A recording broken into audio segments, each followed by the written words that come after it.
Good evening, ladies and gentlemen. Today we're going to talk about the risk of misdiagnosing schizophrenia and what that misdiagnosis could be.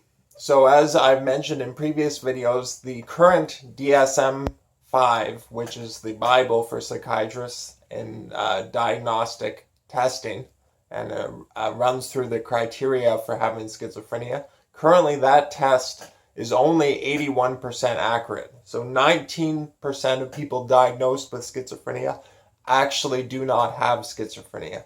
On the other end of the spectrum, about 25% of people diagnosed with psychosis. This could be a drug-induced psychosis. It could be a panic attack psychosis. It could be a bipolar psychosis. Those people who are diagnosed with a psychosis, it could be a psychosis related to depression.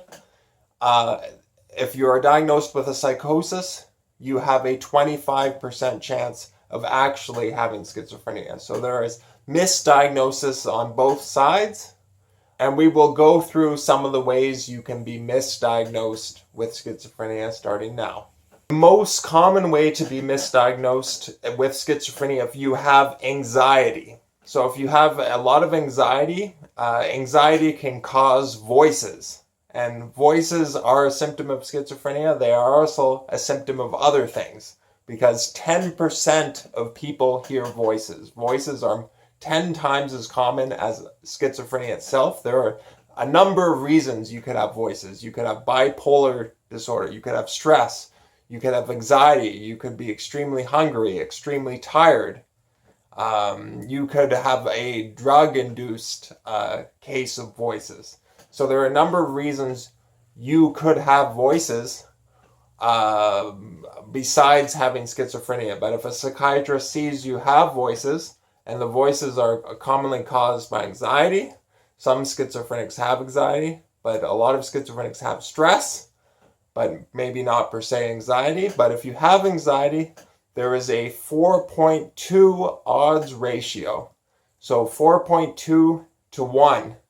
That you do not have schizophrenia. And so that is a common reason to be misdiagnosed with schizophrenia, is having anxiety with the presence of voices.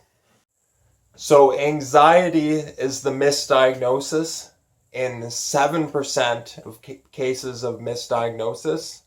Depression is in 6% of people who are misdiagnosed actually have depression.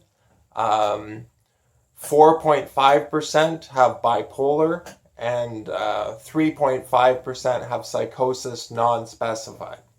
That was in one study that went through a series of patients and followed up with them to see if the diagnosis stayed the same or changed. So that was what the diagnosis changed to, was anxiety in 7%, major depression in 6%, bipolar in 4.5%, and psychosis non-specified in 3.5% of cases.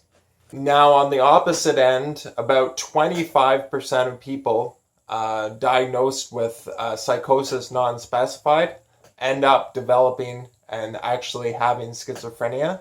So if you have been diagnosed with psychosis, you may actually have schizophrenia. Also, delusional disorder. If you have been diagnosed with delusional disorder, you may actually have schizophrenia again in about 25% of cases. If you have tergov dyskinesia, a movement disorder, a tremor, a twitch, that is an indication that you probably actually do have schizophrenia. So if you have that disorder, the odds of confirming your diagnosis of schizophrenia are very high, and that's a 7.1 odds ratio of a confirmation of schizophrenia is if you have tergov dyskinesia, which is a movement disorder.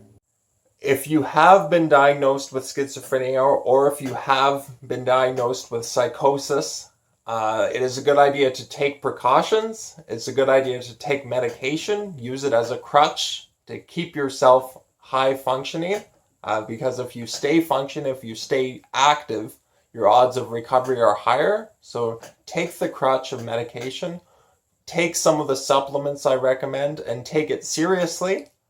And then if you do get your life straightened out, you recover from that psychotic episode, you feel like you're in a good place in your life, then you can consider taking away some crutches. But do not hesitate to use crutches if you feel unwell. And then if you feel confident enough, you can try and take away some of those crutches when you feel like you're in a position where you're supported and where you can take that chance with hopefully the support of some loved ones or your doctor, who can help monitor you and say if this taking away the crutches is working out well, which hopefully it will work out well, or not. But do take the condition seriously if you have been diagnosed with schizophrenia or psychosis, because either of those things could be schizophrenia, and schizophrenia is not something you really want to take lightly, because it is quite a severe condition.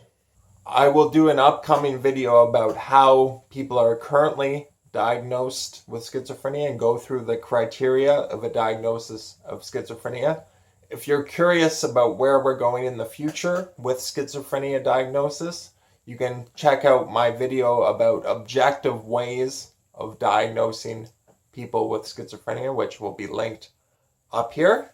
And so if you want to know how that 81% accurate diagnostic test is going to become up to 98% accurate, you can check out that video, which is a fascinating look at the future of diagnosing people with schizophrenia. As always, the science I talk about in this video is mentioned and linked in the description of the video, so do check that out if you want to take a closer look at the methods and the reasoning and the some of the data I did not mention that is in these science articles I reference in this video. As always, thank you for watching the video. Feel free to like, share, and subscribe, and leave a comment if you feel so inclined. And until I see you again, take care.